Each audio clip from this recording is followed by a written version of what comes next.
Hello friends. During the rule of Ashoka, the territorial extent of the Mauryan Empire used to be very vast. But when Ashoka died in 232 BC, the successors who came after him were very weak. In such a situation, the Mauryan Empire was split into two parts, western part and eastern part.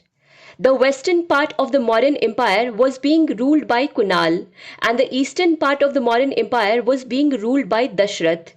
But there was always a threat of foreign invasion over the western part.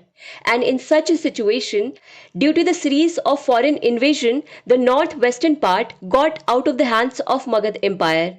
And here in the eastern part, the successors of Dashrath also turned out to be very weak. Taking advantage of this, many Mauryan provinces started declaring themselves independent.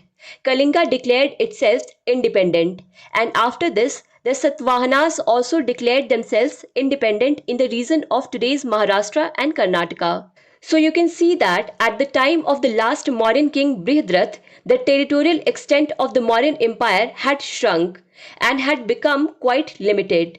At the time of Brihadrath, the Mauryan Empire's commander-in-chief was Pushyamitra Shunga. Pushyamitra Shunga killed Brihadrath during an army inspection in 184 BC and declared himself king. And thus the Shunga dynasty got started. He made Vidisha the center of his kingdom. Vidisha is in today's Madhya Pradesh. After becoming the king, the biggest challenge before Pushyamitra Shunga was to save the northwestern region of India from the Bactrian Greeks. While the Bactrian Greeks were preparing to invade northwest India, Bactria is basically an ancient area which is in the south of Oxus River and in the northwestern region of Hindu Kush mountains. You can see the location of Bactria in the map, and you can see that it is in the northwest of the Hindu Kush mountains, and just above it the Oxus River is flowing. Actually, at one time, these people used to be satraps of the Seleucid Empire. The Bactrian Greeks, under the leadership of their king Demetrius, captured the northwest region of India and made Takshila their capital. But these people did not stop here.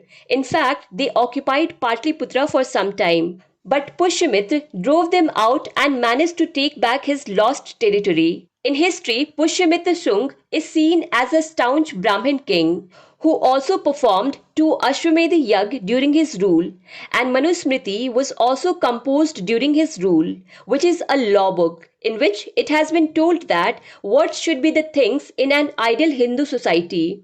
It was written by Bhrigu Rishi, whereas in Buddhist literature, Pushyamitra Shunga has been portrayed as the persecutor of Buddhism.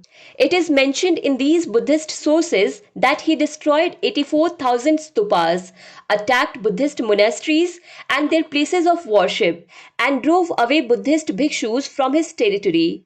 But don't know why it has been said in Buddhist literature, because no such evidences have been found. In fact, many Buddhist monuments were renovated and improved during his rule. For example, many additions and beautifications have been done in the stupas of Sachi and Barhut during his rule. So these were the details related to Pushyamitra Shunga. To understand Indian history and Indian polity in detail, do follow Bookstava playlist. Link is given in the description box. Thank you for watching Bookstava.